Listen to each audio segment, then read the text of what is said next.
And I've been in enough tough situations in the mountains, and I've been in enough rescues helping to save other folks, where I've noticed that absolutely fear is contagious, but so is confidence. And you want to be the person to try and project some confidence even in that moment of fear, in that moment of crisis. It doesn't mean you have all the answers yet, but by projecting some confidence, basically what you're going to do is spark resilience. Spark resilience in yourself and spark resilience in the people near you. It was a huge avalanche and a huge powder blast. Just harrowing. And joining me now on the phone from Everest is mountain climber Jim Davidson, who's stranded on Mount Everest at this point. What had happened is just as I reached for the zipper, the earthquake hit us on the glacier. And our tent and the entire glacier shot up into the air about 8 inches. We hovered there for a second, and then the whole thing dropped back down. And we just bobbed up and down like being in a life raft on the ocean.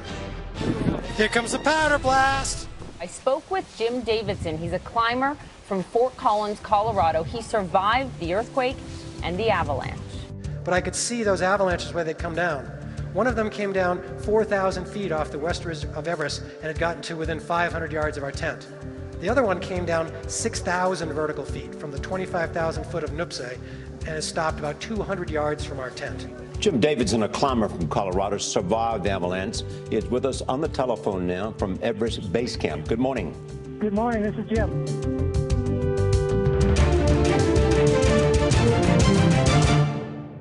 Now, we walked along the Khumbu Glacier, and you may have heard of the Khumbu Icefall. And I've been an ice climber for 33 years, and I got to tell you, the Khumbu Icefall is the craziest place I've ever been climbing. My first trip into that, I looked around, and what it's comprised of is thousands and thousands of crevasses and thousands of ice blocks. And those ice blocks range from the size of your refrigerator up to bigger than this whole building. And all those ice blocks are leaning on each other. And there goes Fred, up the ladder. It was gorgeous. We're at 19,900 feet. You can see our tents there, and in the distance some tents of other teams nearby, and these big crevasses going across the glacier. And way in the back is Camp 2. And it's April 25th, 2015. And the day we moved up into the icefall is the day the earthquake struck. Holy schmoly.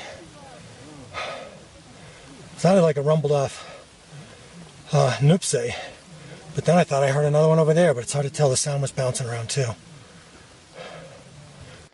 And so you're in this situation. You're scared. You're not exactly sure just what happened. And so the question is, how should you behave in those circumstances?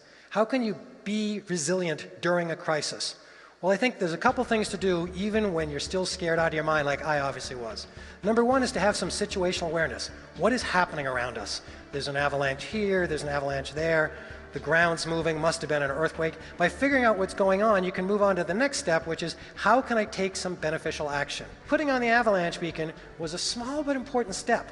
And by taking that small step, I started showing myself, I intend to survive this, and I intend to be able to make it easier for others to find me. And now that I've got my beacon on, maybe I can find them. So by taking some small beneficial actions, you can start triggering some resilience response in yourself and others around you. Why did you want to climb Everest? I wanted to go there to learn the most I could about myself and my fellow climbers and the human capacity. You know, it's a physical challenge, but it's a mental and spiritual challenge as well. And in this case, we didn't get to test ourselves up high on the summit, but I learned a lot from the people around me. Beautifully said.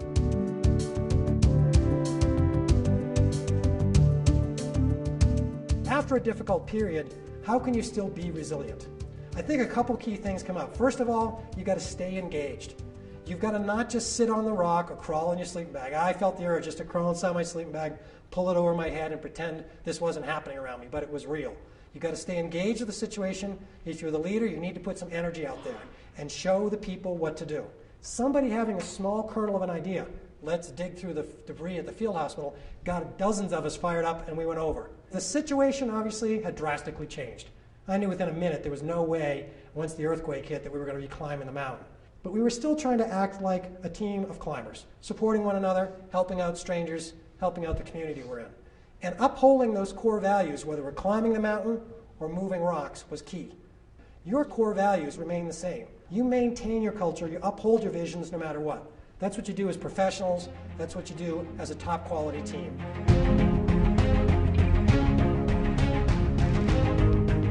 And when you feel that transformation, that stress, you can't just transform by going back to the way things were. because the situation has changed. Your world has changed. And it's not just pretending it didn't happen and getting over it, because the stress is real, the trauma is real. We talk about the downsides of PTSD, but there is a potential upside to these traumatic situations. PTG, post-traumatic growth. And it literally means growth after trauma. See, humans are very resilient. When we go through a tough situation, we have that lull of energy and the world has changed. Now, post-traumatic growth doesn't make the trauma go away, and it doesn't bring back the people that are wounded. The situation has changed, the trauma is real. But by struggling with the mess and the meaning a little bit, you can start to understand, how has this changed my world? You try and create a new world, and you distill lessons and wisdoms from those difficult situations, and you start reapplying it. And that's how we learn as a species, we learn as individuals, we learn as a work group. We find out what didn't work, we change our pattern, and we reapply it. And really, you're forging a new reality. You're applying the resilience and the lessons you've learned to improve yourself, to improve your organization, your workplace, as well as your community. Jim is the co-author of a national best-selling memoir called The Ledge, an inspirational story of friendship and survival. The Ledge was chosen one of the best books of the year by Amazon, and it won the National Outdoor Book Award.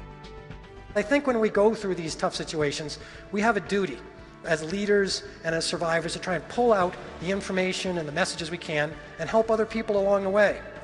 You see, through trust and resilience, you can serve other people and help them succeed. There's going to be challenges. There's going to be big opportunities. Through teamwork and through service excellence, that's how you can raise your team up to an even higher level. And then even magnify what you've learned through servant leadership, and again, help even more people. Thank you for everything you do, and thanks for listening.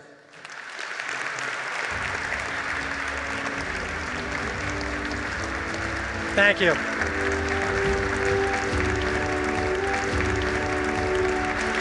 Very good. Thanks, Bob. Thank you.